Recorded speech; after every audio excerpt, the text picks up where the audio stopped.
Hello दोस्तों, अरस्तु विज्ञान के इस प्लेटफॉर्म पे आप सभी का स्वागत है।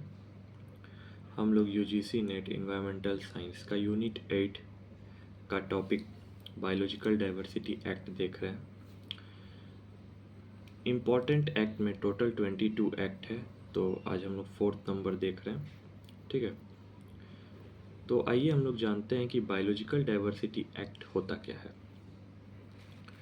सबसे पहले तो इसका इस्टेब्लिश्ड हुआ था 2002 में। ये सबसे इम्पॉर्टेंट पॉइंट है। मैच द कॉलम में ये पॉइंट आते हैं। बायोलॉजिकल डाइवर्सिटी का जो टर्म है वो डिस्क्राइब करता है all the living beings organisms on the planet अर्थ।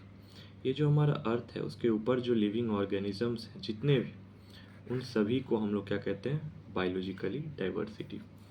अब डाइवर्सिटी मतलब वो लोग अलग अलग जगह पे रहते हैं, उनका अलग अलग हैबिटेट होता है, अलग अलग खान पीन होता है, अलग अलग नेचर होता है, अलग अलग बिहेवियर होता है, इसीलिए उसको डाइवर्सिटी कहा जाता है। अब थोड़ा सा हम लोग पीछे की तरफ चलते हैं। बायोलॉजिकल डाइवर्सिटी को यदि जानना है तो एक कन्वेंशन है, उसको जानना पड़ेगा। वैसे बेसिकली इसको हम लोग डिटेल में पढ़ेंगे यहाँ, लेकिन यहाँ पे एक शॉर्ट आप लोग के बीच में लेके आया हूँ।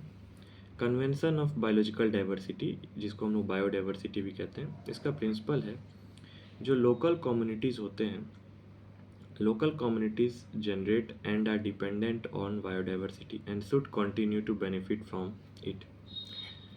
होता क्या है कि बायोडाइवर्सिटी में हम लोग प्लांट्स को भी लेते हैं। एक केस एग्जांपल समझिए। अब प्लांट से हम कुछ जनरेट कर सकते हैं। अब रबर जनरेट कर सकते हैं, पेपर, वुड, लकड़ी, ये सब जनरेट होता है। तो जो आसपास के कम्युनिटी होते हैं, कम्युनिटी का मतलब बहुत सारे पॉपुलेशन जो मिलते हैं उसको कम्युनिटीज़ कहा जाता है। वो कुछ जनरेट करते हैं और उसी पे डिपेंड होते हैं, उसी से बेनिफिट लेते हैं। ठीक है, तो इसी को बायोडाइवर्सिटी कहा जाता है। ये सबसे पहले 1992 में साइन हुआ था UN conference, united nation on environment and development, united nation conference environment development, UNCED। और ये हुआ था in Rio de Janeiro, entered into force on 29 December 1993। ये आपके सिलेबस में है और इसी यूनिट में है, कन्वेंशन ऑन बायोलॉजिकल डाइवर्सिटी, लेकिन लास्ट में। वहाँ पे हम लोग डिटेल में जानेंगे, यहाँ पे एकदम शॉर्ट में। हुआ क्या था उस कॉन्फ्रेंस में, 170 कंट्रीज़ ने भाग लिया था, इंडिया ने भी भाग लिया था, और 5 जून 1992 को ये लॉन्च किया गया था। Signatory to the convention on biological diversity, 5th day of June 1992। ठीक, तो एक छोटा सा पॉइंट था जो कन्वेंशन ऑन बायोलॉजिकल डाइवर्सिटी में मैंने बताया। इसका गोल क्या क्या है ये जानते हैं। To promote conservation of biodiversity. ठीक है, बायोडाइवर्सिटी को कंजर्व रखना, sustainable use of its component, उसके कंपोनेंट को बचा के रखना, उसका यूज़ भी उसी हिसाब से करना। Fair and equitable sharing of benefits arising out of utilisation of resource.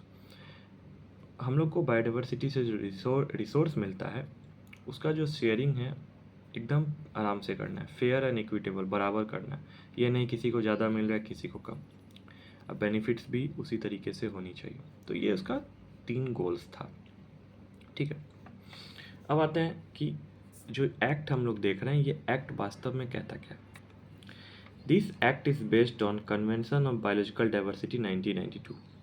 इसीलिए मैंने उस कन्वेंशन ऑन बायोलॉजिकल डाइवर्सिटी के बारे में बताया है, क्योंकि 1992 के एक्ट के अकॉर्डिंग ही ये 2002 एक्ट में चेंज आया था, बदलाव आया था। ये जो एक्ट है, provide for conservation of biological diversity, ठीक, sustainable use of its component and fair equitable sharing of the benefits. Same बात, arising out of the use of biological resource, knowledge and for matters connected therewith और incidental thereto. Same बात है, ठीक है, लेकिन इसको India में लागू किया गया था। ठीक है, इसीलिए इसको बायोलॉजिकल डाइवर्सिटी एक्ट 2002 कहा गया है। ठीक है, कि हम लोग को बायोलॉजिकल डाइवर्सिटी को कंजर्व रखना है, सस्टेनेबल बेनिफिट लेना है, सबको फेयर, फेयर मतलब किसी में भेदभाव नहीं, इक्विटेबल शेयरिंग होना है, सेम बात। अब आते हैं silent features. To regulate access to biological resource of the country, जो हमारा रिसोर्स है उसको फैलाना है, रेगुलेट करना है पूरे कंट्री में, कंजर्व रखना है, उसका यूज़ सस्टेनेबल होना चाहिए। To respect and protect knowledge of local communities related to the biodiversity, जो भी नॉलेज है इन्वायरमेंट के प्रति उसको हम लोग को बचा के रखना है, उसका रिस्पेक्ट करना है। ठीक है, ऐसा नहीं कि वो किसी के हाथ लग जाए, बाहरी आदमी के। ठीक है, तो कम्युनिटीज़ लोग का काम होता है उसको प्रोटेक्ट करना, उस नॉलेज को। To secure sharing of benefits with local people as conserver of biological resource and holders of knowledge and information to the use of biological resource। ठीक है, जो लोकल पीपल होते हैं, कम्युनिटीज़ होते हैं, वो बायोलॉजिकल रिसोर्स को कंजर्व करके रखते ही हैं अपने बेनिफिट्स के लिए। ठीक है, अब उसके नॉलेज को भी बचा के रखते हैं, उसके इंफॉर्मेशन को भी बचा के रखते हैं। Protection and rehabilitation of threatened species, जो ख़त्म होने वाले स्पेसीज हैं। ठीक है, मान लीजिए जैसे कीवी हो गया, बर्ड्स में बहुत सारे। ठीक है, उसको प्रोटेक्ट करके रखना है, उसका रिहेबिलिटेशन सेंटर बनाना होता है। ठीक है, कि कैसे हम इसको प्रोटेक्ट कर सकें, वो सब उसमें जानकारी दिया जाता है, क्योंकि बायोलॉजिकल डाइवर्सिटी में तो एनिमल्स भी आते हैं ना। ठीक, involvement of institution of state government in the broad scheme of the implementation of Biological Diversity Act through Constitution of Communities। हमारे जो देश हैं और जिसको हम इंडिया कहते हैं, उसमें स्टेट गवर्नमेंट आते हैं, उसमें अलग अलग स्कीम आते हैं। उस स्कीम को, जो बायोलॉजिकल डाइवर्सिटी एक्ट के अंतर्गत स्कीम आता है, उसको इम्प्लीमेंट करना बहुत ही ज़रूरी है। इंस्टीट्यूशन भी ओपन करना ज़रूरी है, जहाँ पे हम लोग बता सकें कि जो इन्वायरमेंटल एक्ट हैं उसको किस तरीके से लागू किया जाता है, उसको किस तरीके से यूज़ में लाया जाता है। ये सभी चीज़ें, ये जो देख रहे हैं साइलेंट फीचर्स, ये इसका बहुत बड़ा इम्पोर्टेंट रोल है इसमें। हम लोग आगे जानते हैं। कम्युनिटीज़ मैनेजमेंट स्ट्रक्चर, ये भी इसका इम्पोर्टेंट पॉइंट है। यहाँ से बायोलॉजिकल डाइवर्सिटी एक्ट का क्वेश्चंस आते हैं कि दो तीन प्रकार के कम्युनिटीज़ होते हैं। एक होता है नेशनल बायोडाइवर्सिटी अथॉरिटी NBA, एक होता है स्टेट बायोडाइवर्सिटी बोर्ड SBB, एक होता है बायोडाइवर्सिटी मैनेजमेंट कम्युनिटी जिसको BMC कहते हैं। सबका अलग अलग काम है। National biodiversity authority request for access by foreigners to transfers of result of research to any foreigner. इसका जो डीलिंग होता है फॉरेनर्स लोग के साथ चलता है, टूरिस्ट लोग के साथ चलता है। स्टेट बोर्ड अथॉरिटी जो होते हैं, access by Indians for commercial purpose, अपने कॉमर्शियल पर्पस के लिए इंडियंस के अंतर्गत ये लागू करते हैं। Power to restrict any commercial activity, मान लीजिए कोई कमर्शियल एक्टिविटी चल रहा है, ट्रेडिंग वेडिंग ये सब, इंपोर्ट एक्सपोर्ट, उसको रेस्ट्रिक्ट किया जाता है। Conservation, sustainable use and equitable benefits of sharing, ये सब जो देखते हैं स्टेट बोर्ड बायोडाइवर्सिटी बोर्ड्स देखते हैं। और यदि आपको फॉरेनर से रिलेटेड पूछे तो फट से मार दीजिएगा नेशनल बायोडाइवर्सिटी अथॉरिटी। ओके, और एक आते हैं biodiversity management communities, knowledge relating to biodiversity in the jurisdiction. अब ये लॉ के अकॉर्डिंग चलता है, मतलब जहाँ पे लॉ की बात आ जाती है बायोडाइवर्सिटी में, उसको कौन मैनेज करता है? Biodiversity management communities. अब आते हैं पेनल्टीज़।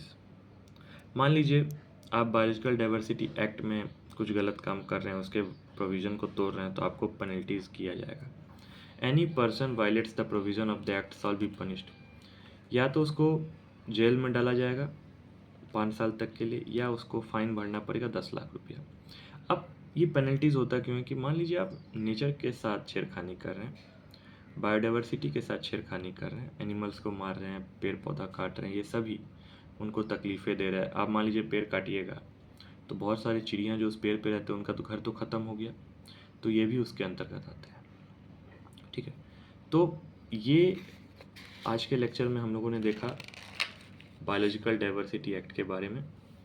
ठीक है, ऐसे ही करते करते हम लोग धीरे धीरे एक्ट के बारे में जानते जाएंगे।